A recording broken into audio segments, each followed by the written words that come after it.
At the edge of the world, in the remote, wind-swept valleys of New Zealand, a biological phenomenon occurs for just a few fleeting weeks each year. It is a race against time, fought by billions of tiny workers to capture a substance so rare and potent it is known globally as liquid gold. This is not the honey you find in a plastic bear on a supermarket shelf. This is Manuka, a superfood born from the resilience of the native tea tree, Leptospermum scoparium, and transformed by the alchemy of the honeybee. To bring this jar to your table requires a logistical operation closer to a military deployment than traditional farming. It involves helicopters, remote mountain ranges, advanced chemistry, and a strict cold chain that preserves the delicate bioactive compounds found nowhere else on Earth.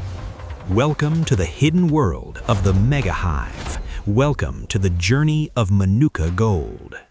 Chapter 1: The Remote Harvest and Logistics.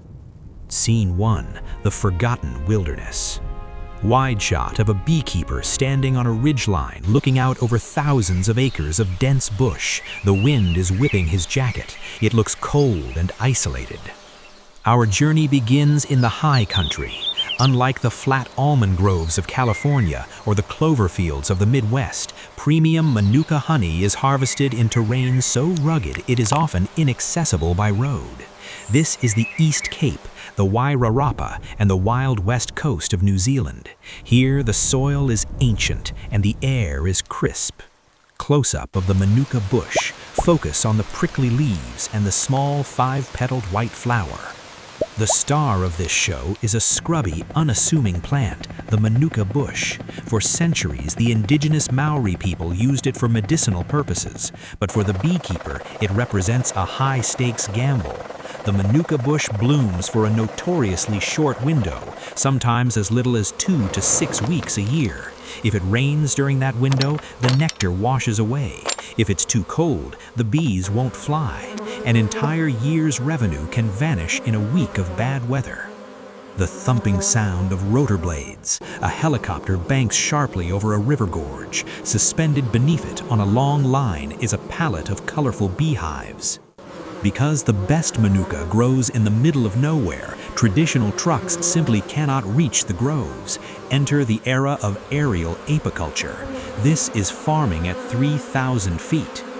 The helicopter hovering aggressively low. The pilot releases the hives onto a small cleared patch of land on a steep incline. Beekeepers on the ground wave the pilot off. Logistics coordinators map out hive sites using GPS satellites, identifying pockets of dense Manuka growth just days before the bloom begins. It is a precision operation. Each pallet holds 4 hives, housing up to 200,000 bees. The placement must be exact. Too exposed, and the wind kills the bees. Too shaded, and they won't wake up early enough to forage. Scene 3: The superorganism. Extreme macro shot of the hive's entrance. Guard bees are patrolling. Forager bees are arriving, heavy with nectar, crashing on the landing board. Once the hives are set, the science of the superorganism takes over. The European honeybee, Apis mellifera, is an engineering marvel. When a forager bee sucks up the Manuka nectar, the chemistry begins immediately. She stores the nectar in a special honey stomach, separate from her digestive system. Here, she adds an enzyme called invertase, which begins breaking down the complex sugars of the nectar into simple sugars, glucose and fructose. But Manuka nectar contains something else, a compound called dihydroxyacetone, or DHA. DHA is the precursor to the magic.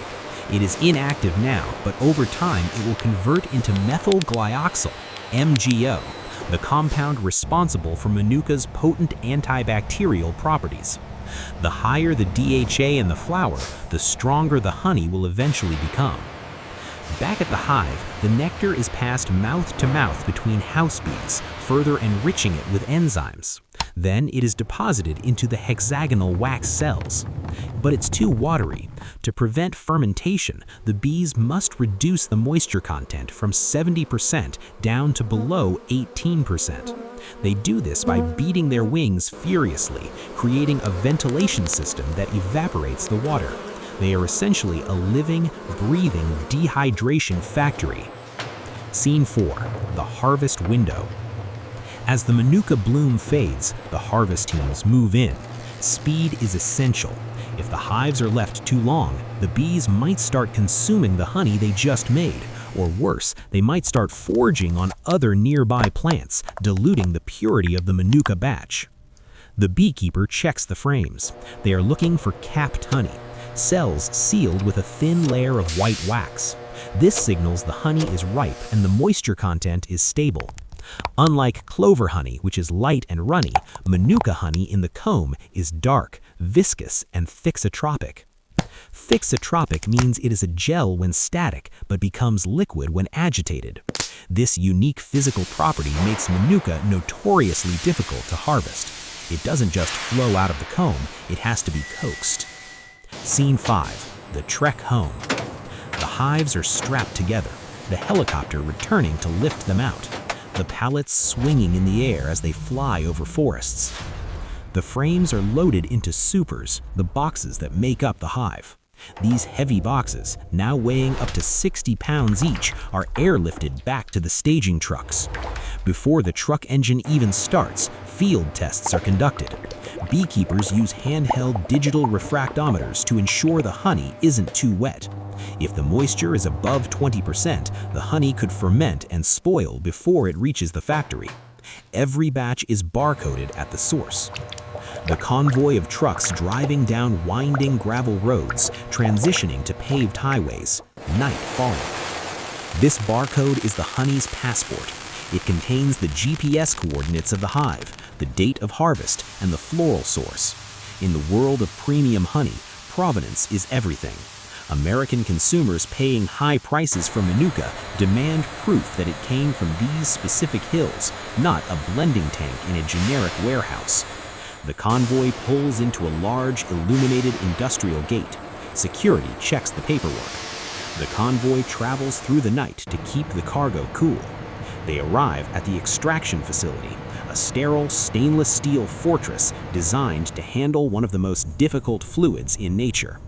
The farm chapter closes and the industrial chapter begins. Chapter 2. The Factory Processing and Packaging. Welcome to the extraction plant. Here, hygiene standards rival those of a pharmaceutical lab. The first stop for the harvest is the warm room. Remember, Manuka honey is thixotropic. It is thick and jelly-like. If we tried to extract it cold, it would destroy the wax combs and damage the machinery. The boxes are placed in these temperature-controlled chambers for 24 to 48 hours. The temperature is strictly regulated to match the internal temperature of a beehive, roughly 90 degrees Fahrenheit. This softens the wax and the honey just enough to make it flow, without cooking it. Excessive heat is the enemy of Manuka. It destroys the enzymes and degrades the MgO levels. It is a delicate thermal balancing act. Scene 2. Uncapping and pricking. Visual. The frames moving onto a conveyor line. An automated machine with mechanical fingers or oscillating knives shaves off the thin layer of wax caps that the bees so carefully constructed. This wax is not waste. It will be melted down, purified, and sold for cosmetics or candles. Close-up of the pricker mechanism, thousands of tiny needles descending into the cells. But for Manuka, uncapping isn't enough. The gel-like structure clings to the cell walls. To solve this, the frames pass through a specialized pricker. Thousands of mechanical needles descend into the cells, agitating the honey. This agitation breaks the thixotropic bonds, temporarily turning the gel into a liquid. Scene 3. Centrifugal force. Visual. The frames sliding into a massive spinning stainless steel drum, the extractor. Think of this as a giant salad spinner. The machine spinning up, high-speed camera shot inside showing honey flinging out of the comb against the steel walls. Spinning at hundreds of revolutions per minute, centrifugal force pulls the golden liquid out of the comb. It splatters against the stainless steel walls and trickles down to a collection sump. The empty wax frames are returned to the beekeepers to be reused, saving the bees the massive energy cost of rebuilding the comb next season. Scene 4. Filtration and the Great Divide. Visual. The honey flowing through a series of pipes. It looks cloudy, filled with bits of wax and bee parts. The raw honey that flows from the extractor is a mix of liquid gold, wax particles, propolis, and the occasional bee part. It must be cleaned, but gently. Visual. A cross-section animation of the filtration system, mesh screens of decreasing size. It passes through a series of primary filters.